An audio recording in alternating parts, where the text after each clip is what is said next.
Hello everybody, this is Volker Schulreier recording one of my LinkedIn events on architecture governance without starting a revolution. I always re-record these so that for your anonymity, for the people that join my workshops, don't want them exposed to the public, so I re-record these quickly on my own, and that's what this is. Okay, without further ado, let's go to the next page. Oops.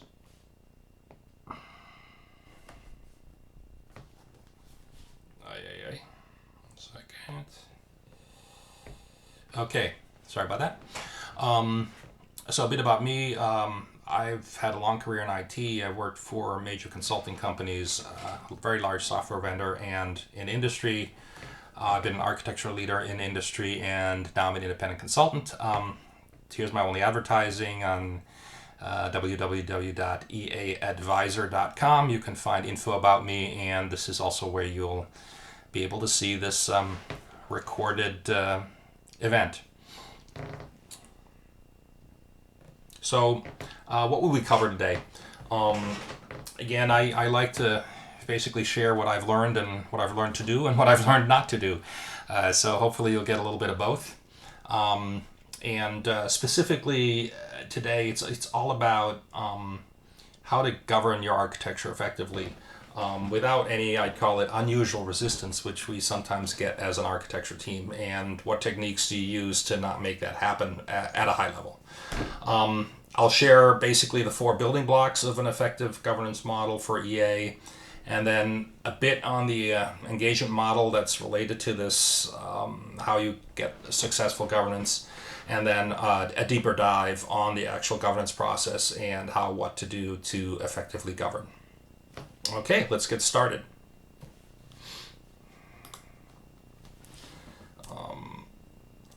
So here, if I get to start, if you have in the middle you want, let me see if I can get my pen out.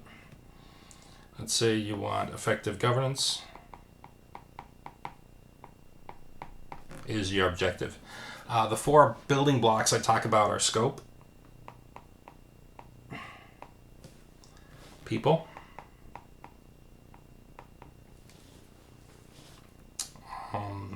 standards, and the governance process.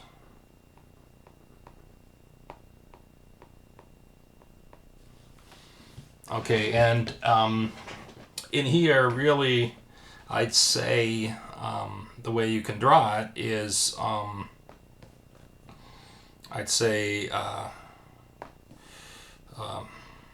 these 3 here, to me, very much relate to what I would call the engagement model. Right? And then this then is the actual governance mechanics.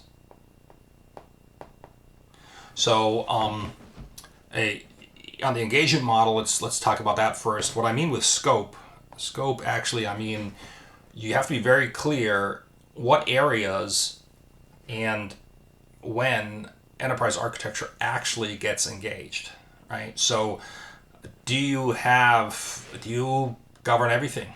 Do you or just certain capability areas within your company? And for that, actually, if you watch my session on building an effective EA team in 90 days or less, that's another thing I've recorded and was one of my events. You'll see I have some tools to figure out what is the scope exactly that you want to do. You don't have to necessarily govern or employ EA processes to every business unit in your company. Maybe there's certain divisions where you're going, you know what, that's kind of a side division. We're going to focus on these 3. That's where we have the biggest impact for the company. So, and then within that, you use a capability model to figure out which capability areas do you want to actually influence. There's some capability areas which you might not really care that much about, and therefore you don't want to waste your time with them. So, very clear with where does what capability areas and what scope of business does enterprise architecture get engaged in terms of a function. And then there's people and standards, and we'll get into that a little bit later, because they also fall into this governance process. But people, I mean the team you have, and there's kind of two. There's your team, and then an extended team, which I call the matrix architects. But it's very important that you have the right people with the right skills and capability to be able to govern effectively. And then there's standards that you should have to know what to govern for. Plus, also that matrix architect fee, the group or enterprise architecture, those programs, whatever that they're actually not engaged in. These standards should be known to all influential people in the IT realm in the company, so they can apply them to projects where enterprise architecture might not be engaged in terms of governance. So that's why these kind of parts around the engagement model are pretty important on defining a proper IT governance.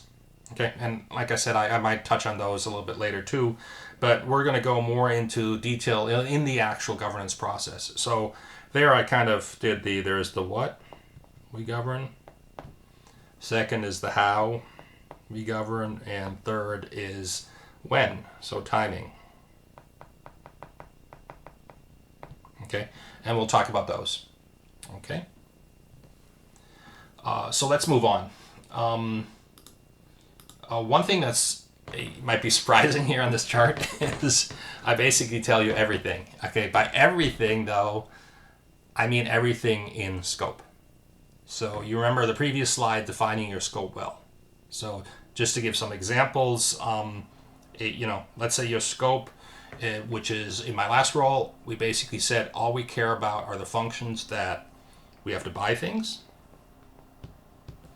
We then maybe warehouse them.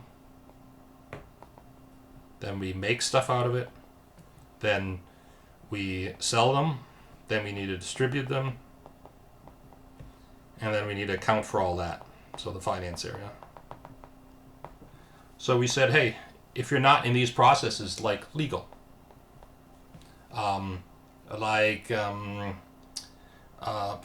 public relations, you can think of a lot of functions, HR, and actually IT itself, which is kind of interesting. But I don't want to steal the thunder of my other workshop. But it's very important to say, okay, first of all, you're in that realm. And then what also you need to make sure in your engagement model, again, you say, you know what, I only want to influence things that actually have a material impact on my architecture. Typically that's where lots of change to tech, or new tech, as in new software tools. Okay, maybe that's a criteria I want to get involved. And then, so the new might be one of them, and the lots might be, I'm going to look at every big program where I spent more than X on IT to get it done. Okay? Again, this is an example. I'll give an example maybe later again, but or examples throughout the presentation. These were the simple rules I had in my last job.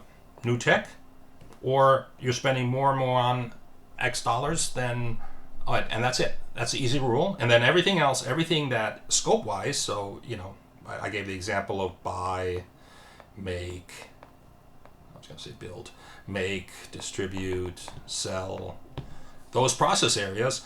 If those process areas and then one of these criteria is hit, you're trying to do something that you're trying to get a new software tool or something like that, or you're trying to change the existing architecture by spending X more dollars, you're going to get governed. Okay, so that was the what as an example. Okay, so the what is very important, and why I use the word everything is because of this next principle, which hopefully I can show you on the next slide, unless this, I don't know why this keeps on discard. Let me go back to presentation mode. I think now, yep, now it does it. is this KISS principle, which I really like.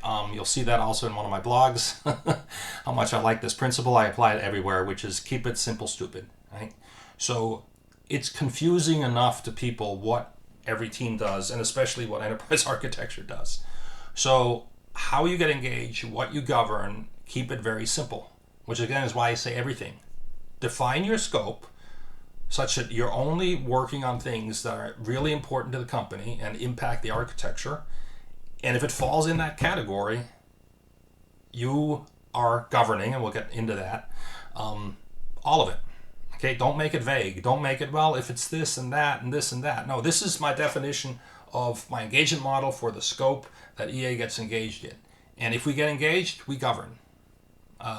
No secondary, tertiary rules, no super complex rules around these technical things have to happen for us to get engaged. And then you have this checklist of 15 items, and if you more than 8 are yes, then you need to involve EA. Nobody understands that stuff. Make it extremely simple. Okay, so again, apply KISS everywhere, and that's why I say scope is very important to define as where EA gets engaged, and then you govern everything where you've been defined as in scope. Okay, hopefully that was clear. Next one, how do you govern? This is an acronym I really don't like, but seems to be so popular. I see it all the time. I see it all the time on enterprise architect job descriptions and so on. Running an architecture review board, governing our blah, blah, blah, blah, blah. Okay, this isn't my favorite thing, so therefore, whoops.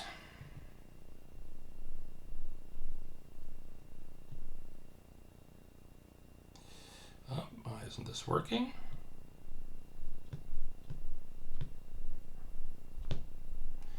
I'm going to let that zoom away. Sorry, maybe I shouldn't have done animations with all the confusion that's going on with me building the next. But what you want to govern it is not through an ARB. Now, there is a place for an ARB. I won't get in that in total detail. But for the majority of things, you want to govern like every other project. Okay? So, again, go back to the KISS principle if you heard it by now. So, if you think about it and why this prevents you from what I call early having a revolution. Don't make special rules for architecture. Make your scope very clear and simple, easy to understand, and then govern it like any other project. So, typically, a project will have some sort of steering committee, or we call it the stakeholder group. Okay? They meet to make decisions on the project.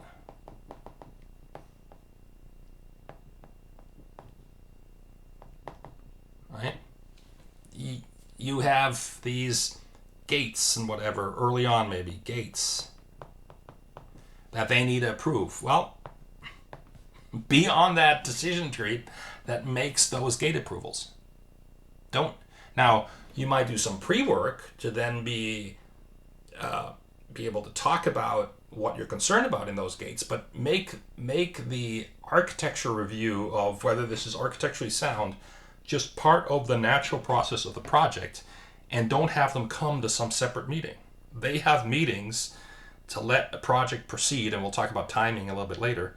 They have meetings already in place. They have people, teams, like steering teams, stakeholder teams, that already, these are these decision-making bodies.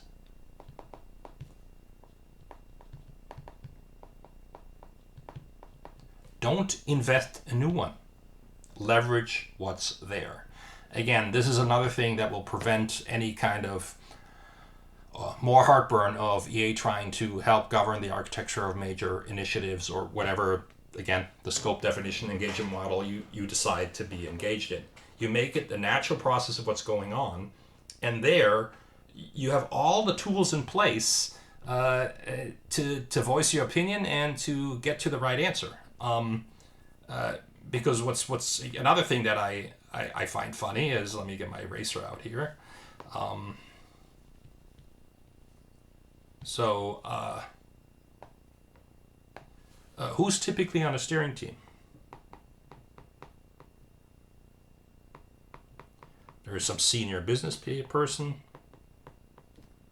sponsor. There's a senior IT representative. Okay, and there, what happens is typically you have, for more complex, you have this thing, and you go, you know what? Here is the project team or whatever, and then here is the steering team, and then there is this executive for big ones steering team or something like that. That if this can't come to a conclusion, it gets escalated, and that's all you want. You want escalation. Let's say people come to your architecture review board, and one of these people doesn't like your answer. All they're going to do is escalate it. So it's not like the architecture review board now has the final say to say this is what's going to happen. If someone doesn't like it, they're going to escalate to your boss, and they'll bring their boss in. So all they're doing is going up this escalation curve. So leverage what already exists in the project as your escalation mechanism. So you have the decision-making bodies, you have the escalation procedures. Don't create new ones for architecture. They're all there. Okay? Again, there's always exceptions to the things. There might be things that just architecture cares about, like where do you make the decision what a new standard is or something like that? Where do you make a decision what your enterprise app is for service management? Where do you make... Okay, so there are some of these things, but most of the time what you want to influence as an architect is these big transformations where your architecture is changing a lot, and there, leverage what exists. Do not have them come to an architecture review board. Okay? So, again, and that will make things a lot smoother because you are already, as EA, in the regular decision-making group. You're not asking for some extra meeting, extra exception. You're just part of the natural process, which again prevents us from having a revolution. Okay, I don't know what's going on here or what I need to do, but this seems to be revolting on me every time I want to advance the slide. I'll learn that for the next time. Okay, we did that already. Here now on the how, another thing that I want to, and I'll do the animation right away, that I want to talk about is people and standards. And by that, let's talk about people first. Okay? So, this is, first of all, you need a certain kind of people. I have that all in this building as it hints there, an effective EA team. But what you really need to make sure is that your EA team, or call it maybe I should say this differently, call it the lead architect on a specific project, is very close to the project manager and is on the right decision board. Okay? All these things, and they have to insert themselves. And by the way, in terms of people, I find this to be one of the hardest people to get this in people's heads is actually the architect. I've had a lot of architects who are kind of like, well, I just help you and I kind of help you, but don't put me in the tough meetings. And I'm like, no, force the tough meetings. Make sure when they and the chief architect can help, but when they form these steering teams, these teams of how this project's going to be managed, your lead architect better be on there. Okay.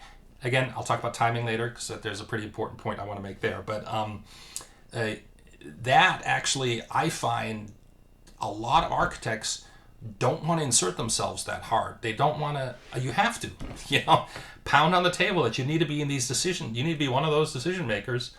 And if not, escalate to your boss, chief architect or whoever, or some sub-leader in architecture, and have a conversation. Make sure you're in the right spot for that project. Okay. The other one that's important has nothing to do with these major things that you're going to get engaged in. It's the things you're not engaged in. So have some sort of an architect community.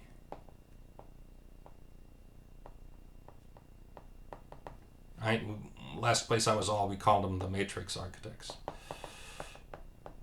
Okay, so these are people that aren't in enterprise architecture, but your architects keep in the loop on here, the other part that I highlighted, standards, right?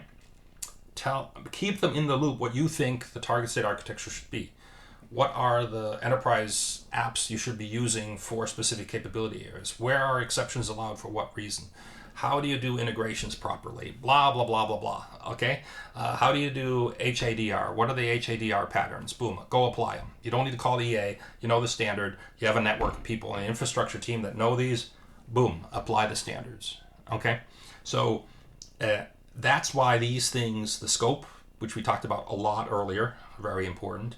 And these are important for you to then have effective governance, because you're not everywhere. And then to really govern your architecture, you want this other community with the standards to be continuously pushing you towards the proper architecture. Okay? So hopefully that helps. And now I will do my trick, because I probably... Ooh, it worked this time. I could advance. Timing. I mentioned timing. So there are many phases of a program, and I always believe enterprise architecture needs the really early on, and govern really early on, and not govern later. Okay, and I get into that. So there's some phase where you have the idea. Then you might do some sort of proof of concept, proof of technology. And you get some go ahead with this here. You get a go ahead here to then, oh no, let's it seems to work. Let's create a formal proposal. Okay, and then you get to go ahead, and now you do the prep for the program. Then you start, some people call it blueprint or designing stuff, and so on. After this, if you wait until they get engaged there, after that is way too late. You want to get involved early up here somewhere, okay? And then in that, which often then doesn't happen, is in this is all exploring. This is all what I call pursuit work. So all this work till you actually launch the big effort. And this is where architecture needs to be engaged. So it's perfectly fine to say, after here, no more EA. Engaged. Maybe if the shit hits the fan or something like that, sorry, pardon my French, you get engaged, but otherwise no. One of the reasons why I say that is, let's say here you start getting actually building stuff and all this kind of stuff, right? This is could be for a major transformation, a long process, complex changes and all this kind of stuff. You can't just parachute in and say, okay, after blueprint, I'm going to have a EA gate review. Because the problem is, there's stuff learned here, and what ends up happening is, unless the EA, you have project EAs, they're part of enterprise architecture. Now you have a pretty big team that you actually embed into the teams that are here the whole time as the project goes and are part of the team, then this works. If not, what ends up happening is, during this gate review right here, all you're doing is the team explaining the architect all the work they did. So they're creating all these fancy maybe presentations and work and all this to just tell the architect this is what we did. And 90% of the time, everything's fine. So 90% of the time, you're just creating paperwork versus adding any value to a very large and expensive, probably, team. You don't want to do that. So if you're going to want architecture engaged throughout the process, you need what I'd call project architects. And they need to be embedded. They need to be part of the team. Not fly in during the gate review and opine on, 4 hours of PowerPoint presentation of what they did and then say whether that's right or wrong. Okay? And then they need to have clear roles and so on, but we won't get into that. And where they exactly add value to the project, not so hard to define, but you need these people. And execution is very resource rich and resource consuming. So before you go into call it this realm over here, in the execution, be very careful because it's resource intensive. Okay, enough said. So that about timing.